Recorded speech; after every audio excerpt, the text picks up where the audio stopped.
还不为本少护法？竟连一壶不饮！秦月之并没有离开吴国。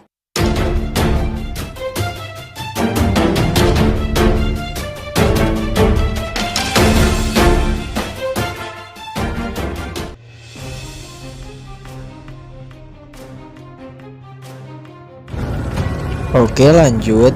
Di bawah tekanan orang ini, orang-orang Xuanzhou yang tadi menyerang Wan Qiming dan yang lainnya menarik kembali serangannya. Dan ternyata orang itu adalah orang berjubah hitam.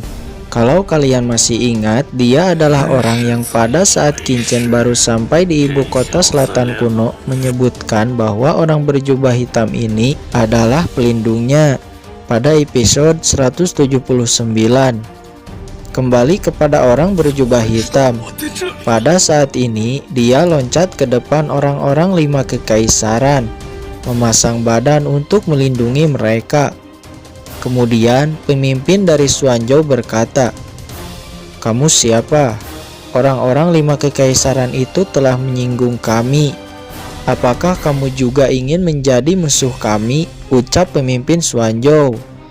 Di dalam hatinya, dia bergumam, "Saya tidak boleh gegabah."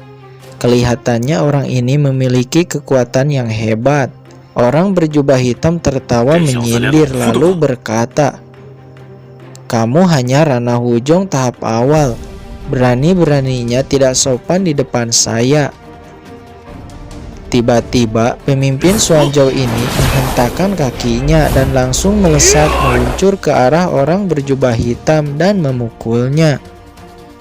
Mendapati itu, orang berjubah hitam tidak bergerak. Dia kemudian memegang tangan yang memukulnya, dan tiba-tiba pemimpin Xuanzhou meraung kesakitan, kemudian pergi menjauh sambil memegang tangannya. Seketika tangannya berubah warna. Ternyata itu adalah sebuah serangan racun. Dengan cepat dia memakan sebuah pil obat.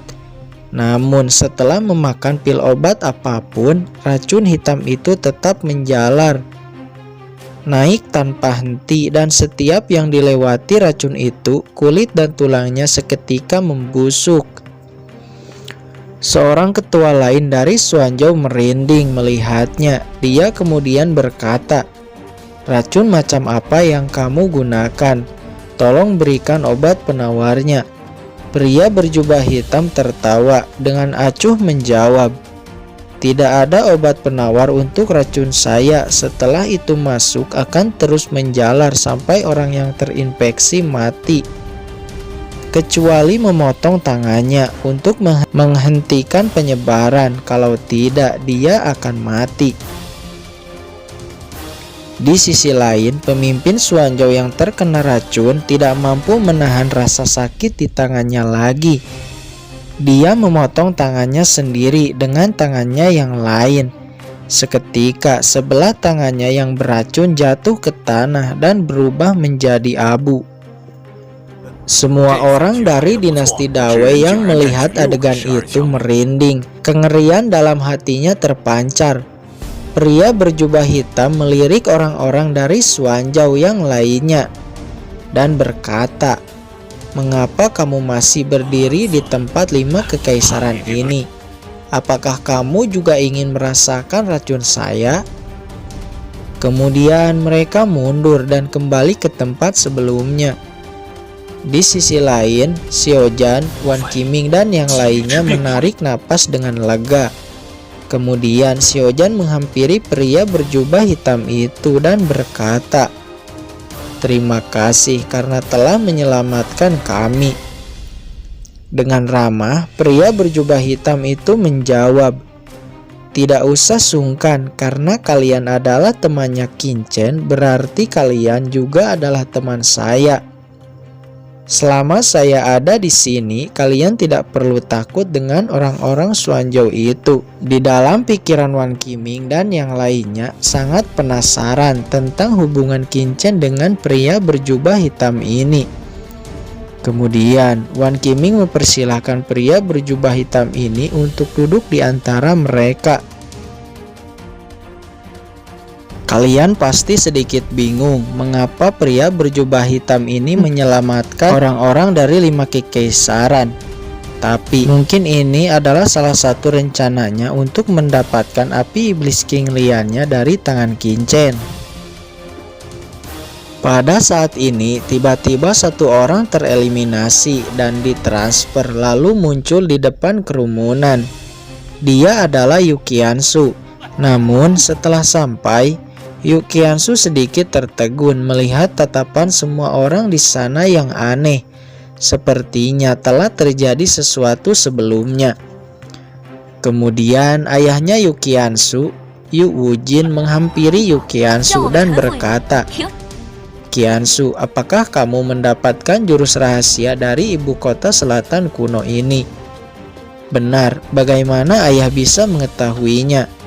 Yu Qiansu menyadari bahwa orang-orang dari dinasti Dawei ternyata ingin merampas warisan yang kami 5 kekaisaran peroleh dari ibu kota selatan kuno.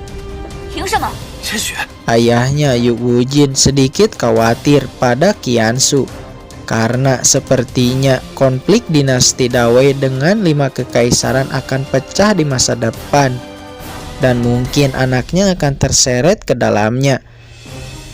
Ia samar-samar tahu bahwa kekuatan yang dimiliki dinasti Dawei sebenarnya sangat besar. Kembali kepada Qin, dia masih di Star Game tingkat ketiga, tenggelam memahami teknik misterius di hadapannya. Waktu demi waktu berlalu, sudah hampir 1 bulan Qin di dalam sana. Singkatnya, pada saat ini tiba-tiba sebuah kekuatan aneh masuk ke dalam tubuh Qin. Di saat kekuatan sejati aneh ini masuk ke tubuhnya, Qin merasakan sakit di seluruh tubuhnya. Ternyata teknik sejati ini tidak sinkron dengan teknik sejati Kaisar 9 Surgawi miliknya. Namun, Qin telah memperhitungkan hal ini. Tentu dengan analisanya, Qin tidak bertindak tanpa perhitungan yang matang. Singkat cerita, akhirnya Qin dapat mengatasi masalah ini. Kekuatan sejati misterius itu akhirnya dapat diserap oleh tubuh Qin tanpa bersinggungan dengan teknik Kaisar 9 Surgawi miliknya. Dan pada saat ini Qin samar-samar merasakan bahwa kultivasinya telah mencapai ranah Wuzhong. Dan pada saat ini di lain tempat, Hua Tiandu, Di Tianyi, dan Leng Wushuang tersingkir, ditransfer keluar. Walaupun mereka bertiga dikenal sebagai Tianzhou Xuanzhou, jenius teratas dinasti Dawei, akan tetapi jika dibandingkan dengan sosok Qin, mereka sangat terlampau jauh di belakangnya. Sedangkan Molly masih bertahan. Ternyata pemahamannya tentang pola rahasia lebih luas dibandingkan mereka bertiga. Kemudian Qin dan Molly dipindahkan naik ke atas langit berbintang. Keduanya saling melihat dan menyadari bahwa hanya tinggal mereka berdua yang bertahan dalam Star Game ini. Dan kemudian sosok besar muncul di sana, kemudian berkata, "Selamat kepada kalian berdua karena telah menang di pelatihan Star Game ini dan memiliki kualifikasi untuk mendapatkan harta karun dari ibu kota selatan kuno ini." Oke guys, sampai di sini dulu ya. Jangan lupa subscribe biar lanjut terus spoilernya.